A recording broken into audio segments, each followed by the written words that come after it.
మేధావులందరూ కూర్చొని పాసం యాదగిరి గారు ఉన్నారు. ఆయనంటే నాకు చాలా ఇష్టం, నాకు ఆయనంటే గౌరవం. ఆయనంటే ఇదే ఇంట్లో ఆయన కూర్చోబెట్టి ఒక 2-3 గంటలు మాట్లాడాను ఆయనతోటి, పాసం యాదగిరి గారితో. ఆయన వల్లే, ఆయన మాటల్లోనే వచ్చింది మాకు దామోదరం సంజీవయ్య గారి గురించి. దామోదరం సంజీవయ్య గారి గురించి మొదట దళిత ముఖ్యమంత్రి ఉమ్మడి ఆంధ్రప్రదేశ్, ఆయన గురించి మాట్లాడింది పాసం యాదగిరి గారి మాటల్లో మేము వస్తే దాని గురించి మాట్లాడాం. అలాంటి నేను గౌరవం చూపించే వ్యక్తి కూడా నన్ను తిడతా ఉంటే చాలా బాధ అనిపిస్తుంది. ఎటుపోతాం మేము? దేశం విడిచి పారిపోలేం కదా. నా నేల విడిచి ఈ నది, గోదావరి నది, కృష్ణా నది ఈ నేలను విడిచి పారిపోద్దా? పవన్ కళ్యాణ్ ఈ నేల విడిచి పారిపోతాడా? ఎక్కడికి పారిపోతాం మేము? ఎక్కడికి పారిపోం. ప్రజల మధ్య వైషమ్యాలు పెట్టకండి. తప్పు చేసిన నాయకులను చీల్చి చెండాడిన సంతోషం నేను కూడా మీతో గొంతు కలుపుతా. అంతేగాని కూర్చోబెట్టి కష్టపడి ఉద్యోగం కోసం, ఉపాధి కోసం వచ్చిన వాళ్ళకి దయచేసి భయపెట్టకండి. మేము ట్యాక్సులు కడతాం, దేశాన్ని ప్రేమిస్తాం, సమాజానికి అవసరమైతే మేము నిలబడతాం, ఎక్కడికి పారిపోలా. అలాంటిది కూర్చోబెట్టి బెదిరిస్తూ ఉంటే ఎంతకాలం బెదురుతాం? మీరు భయపెట్టే కొద్దీ గుండె గట్టిపడద్దు తప్ప భయపడదు, గుర్తుపెట్టుకోండి.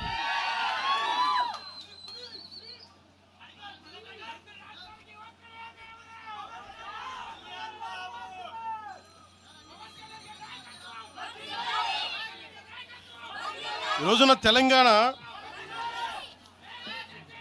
ఇవన్నీ డైవర్సివ్ టాక్టిక్స్. ఆంధ్రప్రదేశ్ నుంచి 4.5 నుంచి 6 లక్షల మంది గ్రాడ్యుయేట్స్ వస్తూ ఉన్నారు. తెలంగాణ నుంచి 5 నుంచి 7 లక్షల మంది గ్రాడ్యుయేట్స్ వస్తూ ఉన్నారు. 2 రాష్ట్రాలను కలుపుకొని 10 నుంచి 13 లక్షల గ్రాడ్యుయేట్ అవుతూ ఉంటారు, ఉత్తీర్ణులు అవుతూ ఉన్నారు. ఎస్టిమేటెడ్ అన్ఎంప్లాయ్మెంట్ రేటు ఆంధ్రప్రదేశ్లో 4.2%, తెలంగాణలో 5.0%. వీటి మీద మాట్లాడతామా? ఉపాధి అవకాశాల కోసం మాట్లాడతామా? పవన్ కళ్యాణ్ తిడతారా మీరు? ప్రతిదానికి కూర్చోబెట్టి ఇంకెంతకాలం ప్రాంతీయ విభేదాలు ఇస్తారు మీరు? ఎంతకాలం?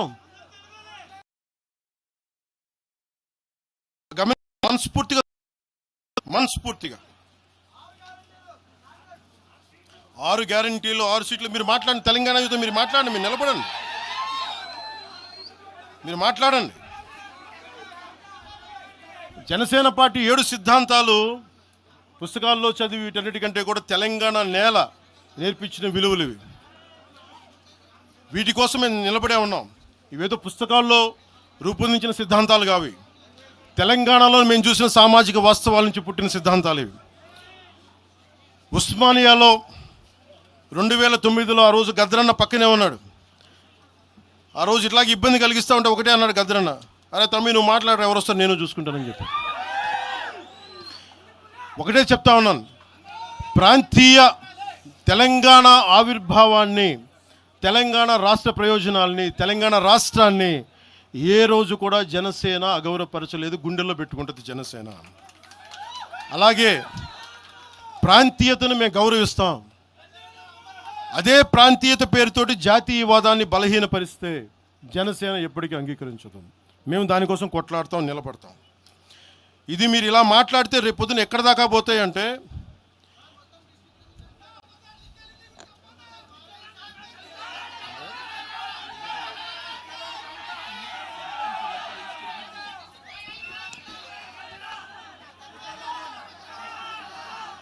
తెలంగాణ అంతా తిరగాలనా? 2008-9లో తెలంగాణ అంతా తిరిగినోడిని. మీరు నన్ను రమ్మని చెప్పండి, ఎందుకు నన్ను నేనే చెప్తాను. అయితే నేను వస్తే నాకు భయాలు లేవు, గొడవలు పెట్టడానికైతే నేను రాను, సమస్యలు పోరాటానికైతే నేను వస్తాను. మీరు చెప్పండి ఎక్కడికి రమ్మంటారో అక్కడికి వస్తాను నేను.